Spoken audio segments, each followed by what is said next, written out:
वाले हैं चौथी कक्षा का अंग्रेजी का एक चैप्टर है सन्स फैमिली। सन का मतलब हम लोग को पता है सूरज होता है ना। सन में एपोस्ट्रोफी एस लगा हुआ है, इसका अर्थ हो गया सूरज का। सन्स का मतलब क्या हो गया? सूरज का। और फैमिली का मतलब तो सबको क्या पता है?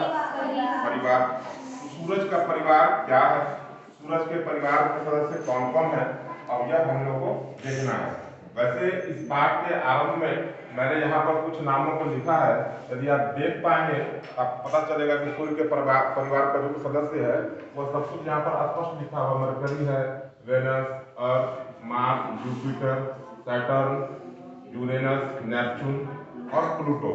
फिलहाल प्लूटो को हटा दिया गया है। क्यों हटाया गया है इसकी चर्चा हम लोग पाठ में करेंगे, ठीक है ना। अभी सौर मंडल में जो सूरज का परिवार है उसमें सब मिलाकर कितने मेंबर्स हैं?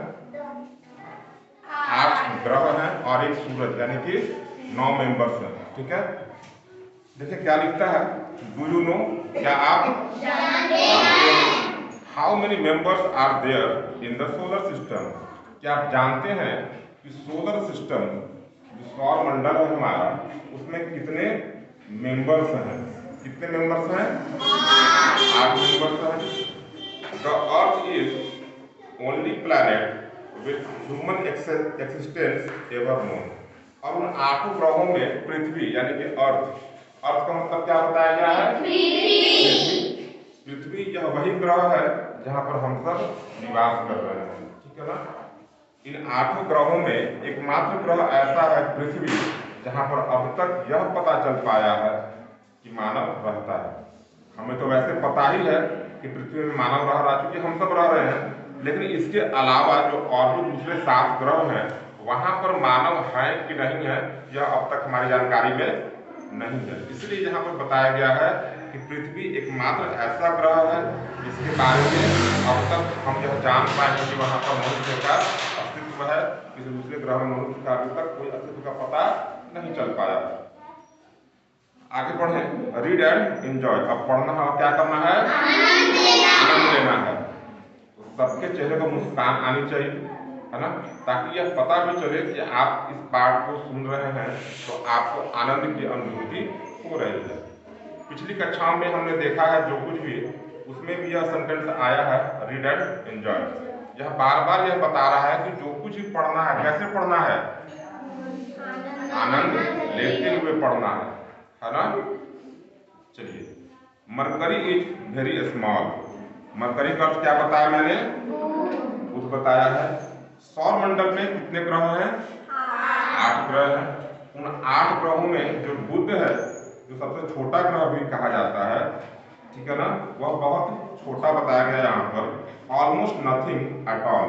बाकी जो भी दूसरे ग्रह हैं उसकी तुलना में बुध जो है वह इतना छोटा है जैसे 9 के बराबर, ठीक है ना। Venus is bright and near. Venus का अर्थ क्या है? शुक्र ग्रह, ठीक है ना।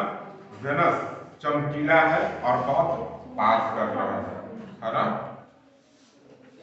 अर्थ विथ लीफ हेयर, और अर्थ का मतलब क्या है? यह वही ग्रह है जहां पर हम सब रहते हैं। हम सब किस ग्रह पर रहते हैं? पृथ्वी पर रहते हैं। चलिए आगे पढ़े।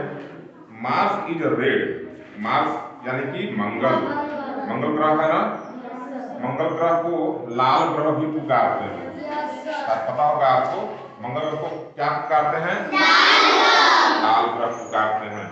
Mars is red like fire. Mars ऐसा दिखता है जैसे जलता हुआ आग, है ना। जलता हुआ आग को जब हम देखते हैं तो वह लाल दिखाई पड़ता है ना, इसलिए मार्स को क्या बताया गया है? लाल ग्रह बताया गया है। जुपिटर, जिसका मतलब क्या होता है? बृहस्पति। सौर मंडल का सबसे बड़ा ग्रह कौन सा है? बृहस्पति है। Jupiter has an eye there. Jupiter को जब हम देखते हैं सौर मंडल में तो ऐसा प्रतीत होता है मानो जुपिटर पर एक आंख लगा हुआ है। क्या लगा हुआ है? आंख लगा हुआ है। वास्तव में कोई आंख है नहीं, लेकिन ऐसा हमें प्रतीत होता है, ऐसा मालूम चलता है दूर से देखने पर कि एक आंख लगा हुआ है। क्या कारण, कौन बताएगा? जुपिटर पर एक धब्बा, ठीक है ना, जिसे हम आंख, जुपिटर का आंख भी कहते हैं। वास्तव में जुपिटर पर सदियों से, वर्षों से चक्रवात लगातार चल रहा है, ठीक है ना। बहुत तेज तूफान वहां पर लगातार चल रहा है, ठीक है ना। और वही तूफान को जब हम बहुत दूर से देखते हैं तो ऐसा प्रतीत होता है जैसे वहां पर एक आंख लगा हुआ है, ठीक है। चलिए आगे पढ़ते हैं। सैटर्न है रिंग्स ऑफ डस्ट। सैटर्न का अर्थ शनि। शनि ये ग्रह है। आप ध्यान अगर दे रहे होंगे तो आप यह पाएंगे कि जो भी ग्रहों के नाम है ना, उन ग्रहों के नाम पर ही सप्ताह के 7 दिनों का नाम कहीं ना कहीं रखा गया है ना। आप ध्यान दिए एक बात पर, सैटर्न जिसका अर्थ होता है Shani, has rings of dust. आप देख सकते हैं इस जो तस्वीर मैंने बनाने का प्रयास किया है सौरमंडल का, इसमें एक ग्रह है जिसके चारों ओर एक रिंग बना हुआ दिख रहा है ना। रिंग का मतलब क्या होता है? अंगूठी, एक छल्ला, ठीक है ना। अंगूठी या छल्ला, जिसका अर्थ होता है, जिसका अंग्रेजी क्या होता है? रिंग होता है, ठीक है ना। तो यह जो रिंग बन रहा है वो किस चीज का बन रहा है? डस्ट का, धूल कण का, ठीक है ना। And stone on it's crust, और उसकी सतह पर, किसकी सतह पर? शनि ग्रह की सतह पर जो धूल है, जो स्टोन, जो पत्थर है, उसके कारण क्या बन रहा है? एक छल्ला बन रहा है, एक रिंग बन रहा है। Uranus, Neptune, हारवे। अरुण और वरुण जो है, यूरेनस का हिंदी क्या हुआ? अरुण, और नेपच्यून को हिंदी में क्या कहते हैं? वरुण। फार अवे, वे लोग बहुत दूर हैं। फार का मतलब दूर, अवे का मतलब बहुत दूर। फार अवे का मतलब क्या हो गया? बहुत दूर। We have not gone away Pluto out from sun's family. Pluto को सौर मंडल के इस परिवार से, जो हम लोग पढ़ रहे हैं सौर मंडल है ना, इस परिवार से प्लूटो को हटा दिया गया, ठीक है ना। अभी मैंने पाठ के आरंभ में बताया था कि प्लूटो भी पहले सौर मंडल का परिवार का हिस्सा था, लेकिन इसे हटा दिया गया। अब यह सौर मंडल के परिवार का कोई हिस्सा नहीं है। क्या कारण? किसी के पास कोई आइडिया हो उससे जुड़ा तो बताइए। किसी भी पिंड को हम ग्रह कह सके, इसके लिए आवश्यक होती है सबसे पहली यह बात, उसका आकार गोल हो। कैसा आकार हो? गोल। चूंकि प्लूटो बहुत छोटा है, छोटा होने के कारण उसका गुरुत्वाकर्षण बल भी कम है। विज्ञान यह बताता है, खगोल विज्ञान जो है वो यह बतलाता है कि जिस किसी आकाशीय पिंड का जितना बड़ा होगा आकार, है ना, जिस किसी भी आकाशीय पिंड का आकार जितना बड़ा होगा, उसका गुरुत्वाकर्षण बल भी उतना ही ज्यादा होगा। गुरुत्वाकर्षण बल को हम लोग कहते हैं ग्रेविटेशनल फोर्स। कौन सा force? Gravitational force. Gravitational force का ही कमाल है कि हम सब पृथ्वी पर चिपके पड़े, अगर हम कूदेंगे भी तो वापस फौरन पृथ्वी पर आ जाएगा। एक फल जब टूट कर गिरता है अपने पेड़ की डाल से, वो ऊपर जाता है कि नीचे जाता है? नीचे ही जाता है। किस बल के कारण? गुरुत्वाकर्षण बल के कारण। गुरुत्वाकर्षण बल अगर नहीं होता तो वह फल नीचे ना आकर के ऊपर हवा में या तो और ऊंचाई तक चला जाता, या तो वहीं पर लटका पड़ा रहता, ठीक है ना। यह गुरुत्वाकर्षण बल चांद में पृथ्वी से कम है, ठीक है ना, क्योंकि पृथ्वी का आकार और चांद के आकार में 6 गुने का अंतर है। चांद का आकार पृथ्वी के आकार से 6 गुना कम है। प्लूटो का सबसे पहला दोष यह हुआ कि उसका आकार कम था, और मैंने भी बताया कि जब आकार कम होता है तो गुरुत्वाकर्षण बल भी कम होता है। जब गुरुत्वाकर्षण बल कम है, इस कारण से वहां पर खिंचाव तो होना चाहिए जितना, उतना हो नहीं पाया, जिस कारण उसका आकार भी गोल नहीं हो पाया। ठीक है, पहला यह सब था जो प्लूटो पूरा नहीं कर पा रहा था। दूसरा क्या बात हो गया? दूसरा बात यह हुआ कि किसी भी पिंड को, किसी भी आकाशीय पिंड को हम ग्रह कहें, इसके लिए सबसे आवश्यक तथ्य यह होता है कि वह केवल और केवल सूर्य की परिक्रमा करे। इसकी परिक्रमा करे, केवल सूर्य की परिक्रमा करे, जबकि प्लूटो सूर्य के साथ साथ दूसरे ग्रह का भी परिक्रमा करना शुरू कर दिया था। ठीक है ना? इस कारण से प्लूटो को ग्रह जो संज्ञा मिला था उससे उसको हटा दिया गया। और यह काम कौन किया था? अंतर्राष्ट्रीय खगोल संघ के द्वारा किया गया था 24 अगस्त सन 2006 में।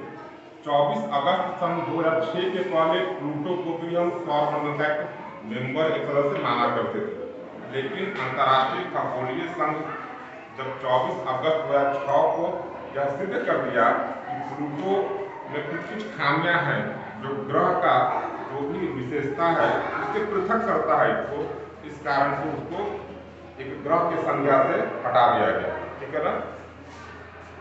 और प्लूटो जो है वह किसका परिक्रमा करना शुरू कर दिया? सूर्य के साथ साथ, जो पता है आपको किसका? नहीं, वरुण ग्रह का, जिसका जिसको हम लोग नेपच्यून ग्रह कहते हैं। नेपच्यून सूर्य के साथ साथ प्लूटो जो पिंड था वह नेपच्यून ग्रह का भी परिक्रमा करना शुरू कर दिया था। और यह एक खामी थी, ग्रह होने की विशेषताओं से पृथक करता है। ठीक है, अब आगे पढ़ते हैं। And I know it very finally, और यह बात को मैं बहुत अच्छे से जानता हूँ कि प्लूटो को किस कारण से हटाया गया। ऑल रिवॉल्व अराउंड द सन, यह सारे जो ग्रह हैं, यह सारा ग्रह आकाश में टंगा हुआ है। टंगा हुआ है ना? आकाश में जब टंगा हुआ ग्रह है तो कोई ना कोई कारण, कोई ना कोई बल तो लग रहा होगा इसमें। तो इन सबों में जो बल लग रहा है ना वो गुरुत्वाकर्षण बल है। इन सबों का अपना अपना कुछ ना कुछ गुरुत्वाकर्षण बल है। ठीक है, सूर्य का भी। ठीक है ना? प्रत्येक पिंड, वह सारा पिंड जो आकाश में टंगा हुआ है वह सब का सब किसी धागे से लटका नहीं पड़ा है। कैसे है? गुरुत्वाकर्षण बल के कारण टंगा हुआ है। ठीक है ना? और ये लोग केवल स्थिर नहीं है, आप देख सकते हैं। मैंने यह दिखाने का प्रयास किया है कि यह जो सूर्य के सबसे नजदीक का ग्रह है, कौन सा ग्रह है? बुध। यह इस सर्किल, इस पाथ पर यह मूव करता है, परिक्रमा करता है। किसका परिक्रमा कर रहा है? ये सूर्य का। क्या इस परिक्रमा के दौरान कोई और पिंड को भी देख पा रहे हैं आप जिसके रास्ते में आ रहा है? नहीं, बिल्कुल भी नहीं। यह जो बुध ग्रह है यह केवल और केवल सूर्य का ही परिक्रमा करता हुआ यहाँ पर दिख रहा है। उसी प्रकार से बाकी जो भी ग्रह आपको दिखेंगे वे सारे के सारे ग्रह जो ये पाथ मैंने बनाने का प्रयास किया है फल्ली से, आप देख रहे हैं कि वो बिल्कुल सूर्य का ही परिक्रमा कर रहे हैं, इस दूसरे ग्रह का परिक्रमा नहीं कर रहे हैं। ठीक है ना? For everyone it is a great fun, और यह बात हम सबों के लिए बहुत ही मजेदार है। ठीक है, यह पाठ तो समाप्त हो गया, लेकिन इस पाठ से जुड़ा हुआ जो भी शब्द है ना, यह केवल एक शब्द नहीं है, बल्कि आपको यह बताने के लिए पर्याप्त है कि आज के इस तिथि में, आज वर्तमान में सौरमंडल का कौन कौन मेंबर है। ठीक है ना? सौरमंडल का मेंबर कौन होता है? ग्रह होता है ना? प्लैनेट। ग्रह को अंग्रेजी में क्या कहते हैं? प्लैनेट। और ये सारे प्लैनेट्स हैं।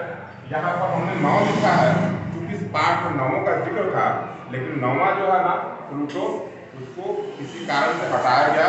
और किस कारण से हटाया वो मैंने अभी आपको स्पष्ट किया है। 24 अगस्त सन 2006 को प्लूटो को अंतर्राष्ट्रीय खगोलीय संघ के द्वारा हटा दिया गया था। कारण था कि यह सूरज के साथ साथ नेपच्यून ग्रह का भी परिक्रमा करना शुरू कर दिया था। पहला बात। दूसरा बात यह था कि प्लूटो जो पिंड था उसमें जितना आवश्यक गुरुत्वाकर्षण बल होना चाहिए था जिससे वह अपने आकार को गोल कर पाता, वह गुरुत्वाकर्षण बल की इसमें कमी पाई गई थी। ठीक है ना? इन सारे शब्दों को आप कॉपी पर लिखेंगे, याद भी करेंगे इससे आप यह भी जान पाएंगे कि सन्स फैमिली यानी कि सौर मंडल का जो परिवार होता है उसका मेंबर कौन कौन है। ठीक है, और इस पाठ को पुनः एक बार आप घर पर पढ़ने का प्रयास करेंगे। चलिए, थैंक यू।